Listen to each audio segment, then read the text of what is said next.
on the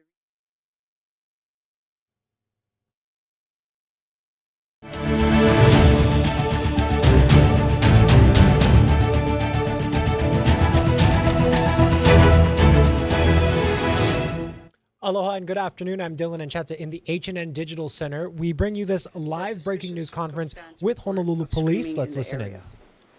Once officers arrived and searched for the 911 caller, but they could not find her. They walked up the stairs of the residence and knocked several times but received no answer. They listened for but could not hear anyone screaming or yelling.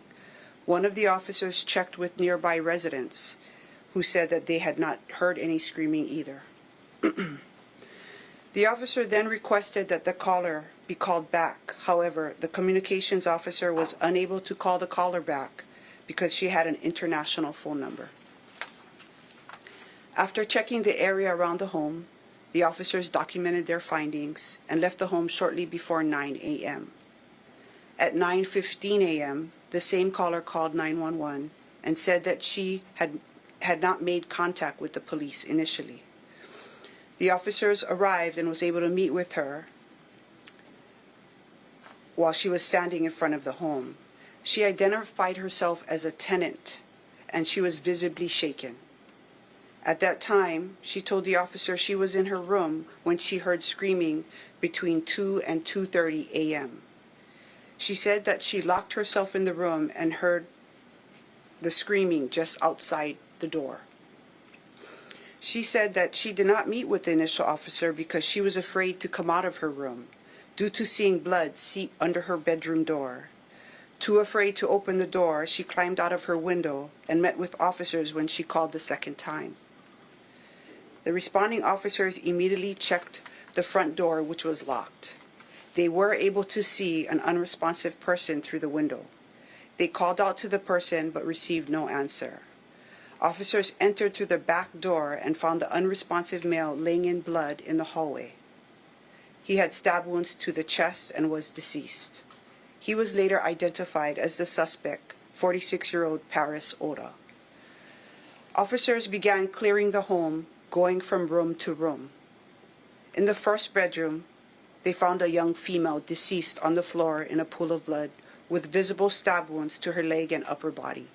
She was later identified as 17-year-old Sakurako Oda. When stepping over Paris Oda's body to search the other rooms in the hallway, the officers observed a kitchen knife in his right hand. In another bedroom, officers found a young male, deceased, laying in his bed with visible stab wounds to his chest area. He was later identified as 12-year-old Orion Oda. Officers followed the trail of blood to the master bedroom, where they found a deceased female child who sustained visible stab wounds to her back. The child was later identified as 10-year-old Nana Oda. On the floor, just behind the door, was a deceased adult female with stab wounds to her upper body. She was identified as 48-year-old Naoka Oda, Paris's wife. All 4 victims had defensive wounds on their hands and wrists. It is very probable that the life-threatening injuries that they sustained killed them within a few hours of the incident. There have been a lot of rumors and speculation by individuals not involved in this investigation. We are able to share the following at this time. During the course of the investigation, we have forensically examined and analyzed electronics to include cellular phones, reviewed the home surveillance, video camera recordings, and conducted interviews with family and friends. Based on this, we know the following. In the latter part of 2023, Paris Oda made it known he was struggling financially. He was behind on car payments, tuition, and loan payments. He shared with a relative that it was his responsibility to fix it. Paris shared his concerns with his wife. They made some changes, but the financial problems continued. In January of this year, Paris contacted a real estate agent to put a second property up for sale. In February, Paris' concerns increased, and he told his wife that he had not paid taxes for years. He was not getting enough patients at his chiropractor business, and he started to work as an Uber driver. In the middle of February, Paris texted his wife that they needed to plan to do it. He said he could not take it anymore, and he told her that their children needed to come with them because no one could take better care of them than he could. Naoko tried to be optimistic and encouraging with Paris. She suggested that they move to Japan with her parents, but Paris stated that he was done and too tired.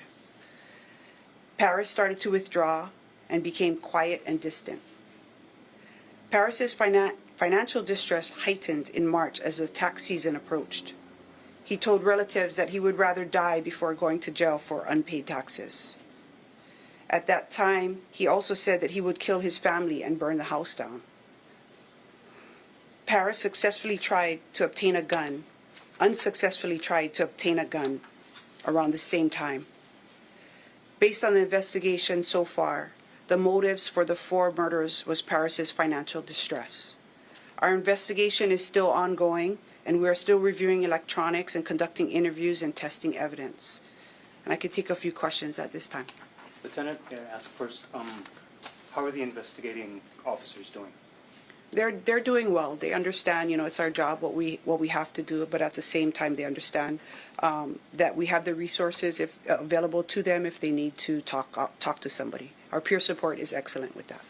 When you mentioned that Paris Oda had communicated it was time to do it, do we know the meaning of time to do it and the phrases take the children, etc.? Yeah, in the text messages that we reviewed with different people, the time to do it was basically, he was saying that they had previously discussed taking their lives. Him, his wife, and the children. When did he apply for the gun and what grounds was it, on what grounds was it denied? He never applied for the gun. He just had a message. He messaged someone requesting for a gun. That person never replied. So as far as we can tell, Lieutenant, that it was discussed and this event, I guess, was premeditated, so to speak? Yes. I believe they had multiple homes. Was the realtor for this specific home or for another property? It was a different property initially. I think in January they talked about selling it, but then in March they talked to another realtor to sell their home, the current Manoa home. Do we know how early it was when the discussions about this began? The evidence that we have shows that it started in late February. What's left in the investigation to do as far as additional motives? Are there still some, because we also have heard rumors unsubstantiated that we have not reported. Are those being looked into? And basically what's left in the investigation? Yeah, we've had Crime Stopper tips that came in. We've interviewed family members. We still have a lot of phones that we have to go through, computers, work computers, iPads. So this is what we can share with you at this point. And it seems to be the financial distress is the motive in this. One thing you mentioned also was that the initial caller had an international phone. What sort of difficulty did that? Obviously, that added a difficulty, and from what I understand, one of the initial calls was made several hours before the discovery was made. So. No, the initial caller from the 911 was at 8:34. Gotcha. Okay. As far as the international call, I'll defer to Major Calvin Sung from Communications. He can answer that question. Okay. Was there a time of death from the medical examiner? Because they were already deceased, the medical examiner makes the pronouncement. That was at 11:15 a.m. But at that point, it was hard to say exactly when this had happened. According to the medical examiners, when we discussed it, if based on the investigation what we have, the witness heard that the screaming and what was happening was around between 2 and 2:30. After that, she didn't hear anything. According to the medical examiner's office, based on the injuries they sustained, they would have died within a couple hours. Any other questions? I can defer to Major Song. Thank you. Thank you. Just really quick, the city, the 911 system has the ability to call back the caller. If it is a nationwide number, any other state numbers, we can call them back. But the international number, we do not have the capability at this time. But we're working with the city, so just in case we get the drop calls or callers are using the international phone numbers, we're going to have that ability to call them back quickly. So we're working with the city, upgrading our systems. Yeah, do other jurisdictions already have that capability, to your knowledge? That I'm not too sure. So within the state we can, but definitely international number. And also the other problem we might have is language barrier too. So when our dispatchers call back the number, if they only speak like a Japanese or Chinese or Korean languages, then we're going to have some issues communicating with those callers.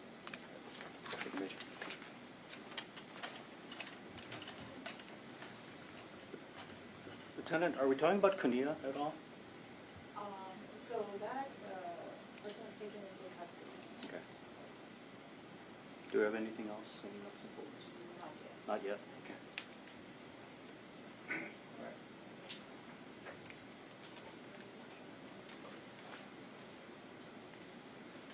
Now, you were listening to a live news conference with Honolulu Police detailing the very latest in the horrific Manoa murders. We are waiting to see if they will come back and add anything to it, but our crew there at Honolulu Police Headquarters, they are standing by. They may be shifting to another topic briefly, but let's listen in. Good afternoon. My name is Parker Bodie. I'm a captain assigned to the Human Resources Division. So as Mayor Blangiardi had announced in yesterday's State of the City address, the Honolulu Police Department is excited to introduce a hiring incentive of $25,000.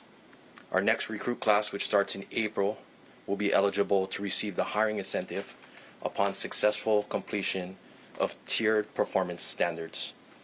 The breakdown of the hiring incentive is as follows: $2,500 for successfully passing the Police Academy's comprehensive exam, $5,000 for graduating from the Police Academy, $7,500 for successfully completing their initial probationary period, which is typically a year, $10,000 for 3 years of service as a Metropolitan Police Officer. So it's no secret that staffing shortages are one of the greatest challenges facing law enforcement today, not just for HPD, but for law enforcement across the nation. Then the Great Resignation has created a very tight labor market. And so we recognize that we have to be competitive, we have to attract quality candidates, and we have to stay up to date with industry standards and practices. Signing bonuses and hiring incentives. So happening right now, Honolulu Police are outlining their efforts to hire more police officers for the force as well as retain them. But we want to recap some of the details that were provided at the top of this news conference. The main focus was the gruesome Manoa murders in which a family of 5 were all killed. Let's go ahead and read through some of the details that were shared, and a warning for our viewers who may have missed the top of this. They are very graphic. Lieutenant Dina Thames there outlining, excuse me one moment as I pull it up here. They provided the latest, saying that the tenant that was renting in that Manoa home reported hearing screams early in the morning between 2 and 2:30 a.m. Eventually, that caller made contact with police, but it wasn't until 9 a.m. when officers arrived at that home. Several hours had gone by since the screams were initially heard by the tenant in that house. Around 9 a.m., that person called Honolulu Police 911 requesting officers arrive at the scene. After attempts to make contact with that person, they eventually did around 9:15. Police said that the tenant did see blood seeping through the door and that the tenant essentially barricaded herself in her room, and it sounds like she was too terrified to make it out. She eventually climbed out of the window to talk to police. Now, police are also saying that when they arrived on their second call around 9:15, they saw an unresponsive person in the hallway. And they described the scene of a 46-year-old man who was laying in a pool of blood in the hallway. Police then said officers made entrance into the home through a back door. They found a young female who was the 17-year-old daughter. They also found the 12-year-old boy, and in the master bedroom, they found the 10-year-old girl and Paris Oda's wife. Now, the police at the scene noted that Paris Oda had a kitchen knife as his body laid on the ground. And they also said that all 4 victims had what they described as defensive wounds on their hands. And they say that as a result of those injuries, they probably died within a matter of hours. Now, uncovering the motive in this case, it took police several days to uncover everything that led up to this. And following the incident, they obtained text messages, digital communication from Paris to people he knew, and they believe that financial distress was the main motive in this. Lieutenant Dina Thames outlined messages that he sent to people he knew, basically outlining that he was behind on taxes, his income was not enough to sustain a family, his chiropractor business was going under, he attempted to sell another property, and at one point, he even worked as an Uber driver, according to police. And all of this led to some concerning signs from Paris Oda, the messages that they detailed saying he pointed to signs that he would kill his family and that he would, quote, rather die before going to jail for taxes. So all of this led investigators to believe that financial distress was the main motivation in this horrific crime. Police also said that the warning signs happened around March and February, and he also tried to obtain a gun. They say he did not apply for the gun through the Honolulu Police Department, but rather messaged someone, and that person who had access to firearms never got back to him. All of this is the latest in the horrific Manoa murders that we have been following ever since it happened. Earlier today, the medical examiner also officially identified the people involved in this, and they released the cause of death. I'm going to read it off of one of our stories here. They were officially identified, the suspect, 46-year-old Paris Oda. Oda fatally stabbed his 48-year-old wife, Naoko, and their children, who were identified as 17-year-old Sakurako, 12-year-old Orion, and 10-year-old Nana. A very heartbreaking time for our community. So many people have expressed heartache over this tragic situation. Hawaii News Now will continue to follow the very latest developments in the ongoing investigation in the Manoa murders. I'm Dylan Ancheta in the Hawaii News Now Digital Center. I thank you all so much for tuning in to this breaking news special report. We will have more on the story coming up in later editions of Hawaii News Now.